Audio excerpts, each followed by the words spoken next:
Britain's Got Talent producers have reportedly banned Dizzee Rascal's songs from being used in future episodes of the talent show. The rapper, 37, was found guilty of attacking his ex-fiancée and mother to his two children Cassandra Jones in March by pressing his head into hers and then pushing her to the floor. One of his tracks was allegedly edited over for Saturday night's installment when the Scooter Boys performed to his 2009 hit Bonkers. Viewers saw the stunt ensemble, made up of 6 to 10-year-olds, while the London Palladium against a playlist of Tiny Temper's Pass Out and LMFAO's party rock anthem.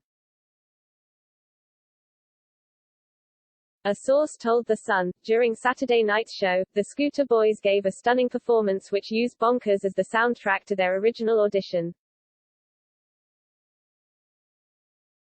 But the decision was taken to dub different music over the top, and that's a policy which will continue throughout the series. Like other musicians who have been proved guilty of wrongdoing, it would be inappropriate to showcase their work on a family entertainment program. Representatives for Britain's Got Talent have been contacted for comment. Dizzee was slapped with an electronic tag and a restraining order earlier this month after shoving his ex-fiancée during a row over money and contact with their children. But he avoided a prison sentence for the offense. He was instead given a 12-month restraining order, banning him from contacting his former partner, along with an electronic tag and a 24-week nighttime curfew. The sentence was handed down moments after the musician, who arrived at Croydon Magistrates Court dressed in a green bomber jacket, black jeans, trainers and a red hat, clashed with a TV journalist after being asked if he had any regrets about his actions in June last year. He snapped back at the journalist, asking, "What do you mean?" He then told the reporter, "You don't know what you are talking about," before walking into the court. The incident comes after Mills smashed a camera of a press photographer outside the same court in March, shortly after his guilty verdict was handed down. Mills was back in court for sentencing and appeared before a judge who branded him a bully for his actions towards Ms. Jones. Sentencing Mills, who gave no response as his sentence was read out, District Judge Polly Gledhill said, "You showed no remorse for this matter. Further, as demonstrated in your report given to the probation officer, you continue to place the blame on Ms. Jones, the victim in this case." His victim, Ms. Jones, meanwhile said in a victim impact statement that the incident had rocked me to my core. She described her ex-partner as a ticking time bomb when she gave evidence in court.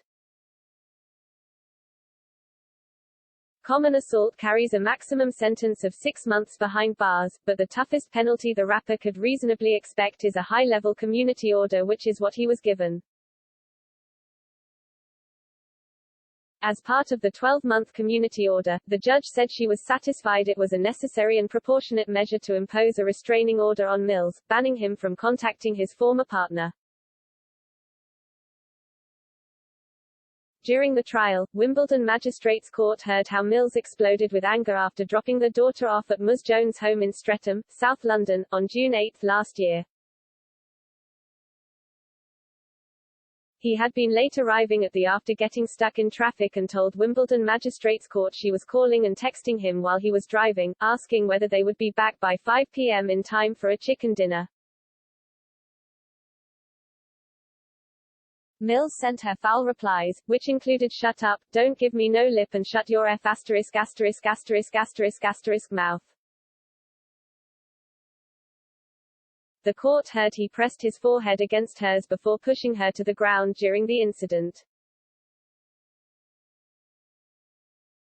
The Mobo winner was frustrated over custody arrangements and the pair had an argument when he dropped off the daughter at the property, the court heard.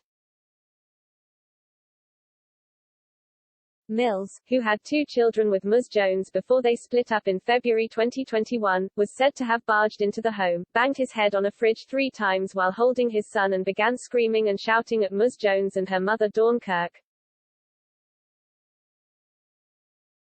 The court heard how Ms. Jones began filming him, but he took her phone from her and then took Ms. Kirk's phone.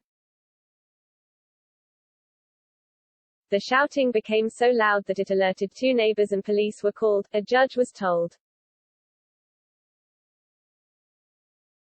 The court heard how when they arrived, Mills told officers him the aggressor, but later gave a prepared statement in a police interview, denying the allegations and claimed he had been assaulted by Ms. Jones. In her victim impact statement, Ms. Jones said the incident had rocked her to her core and she was on anxiety medication for her panic attack. The judge noted Mills' charity work and previous good character, but added that an aspect of domestic abuse is the abuser's ability to maintain a public and private face. Judge Gledhill said she believed he could have benefited from help in controlling his anger and addressing his thinking process after the disturbing footage she saw of the attack. He later said, "What was the assault? What was the assault? You don't know what you are talking about." When the reporter replies, "You pushed your head against hers," he said, "Is that what happened? Who told you that? Was you there?" In court, Sally Bennett Jenkins QC, mitigating on behalf of Mills, told the judge that a pre-sentence report showed that there was a low risk of reoffending. His concern and his only concern was that his children are thriving. He had focused on raising his children and all he wanted was to have a happy family. As you know, this incident was short-lived and by the time police had been called, Mr. Mills proceeded outside the address where he was calm and cooperative at all stages, said Ms. Bennett Jenkins. Following the guilty verdict, Mills smashed a photographer's camera outside court after knocking it from their hands and hurling it across the road. Police initially said they were investigating, but no charges were brought after the photographer said he did not want to support a criminal investigation, instead opting to pursue a civil claim. Referring to his encounter with a photographer after his conviction, she referred to the musician's reaction to me on being convicted, and the angry behavior you demonstrated after the case was concluded. The Dance With Me hitmaker also argued with another reporter outside court after being quizzed on whether he regretted the assault on his former partner. He said, "What do you mean? What happened?" When the reporter responded, "The incident you are here for," he replied, "Why are you asking me if I regret what happened if you don't know what happened?" The probation officer concluded that Mr. Mills presents as a sensitive, engaged and otherwise law-abiding young man, and we would echo these remarks. The court heard that the musician, who has no previous convictions, had undertaken considerable charity work supporting young people in urban communities. His barrister said that a report from a social worker showed that attentive father who provided warmth, affection and comfort to his children. Ms. Bennett Jenkins urged the judge to impose a fine rather than a community order, adding, "There are of course some difficulties with that given Mr. Mills' occupation. He has work difficult to schedule." The judge issued a 1-year restraining order preventing him from contacting Ms. Jones save for court proceedings and other official meetings or through his solicitors for child care arrangements. She also ordered Mills to pay £2,190 in costs. Mills released his debut album, Boy in Dark Corner, in 2003. His 7th studio album E3AF, which refers to his East London postcode and African heritage, is due out on October 30.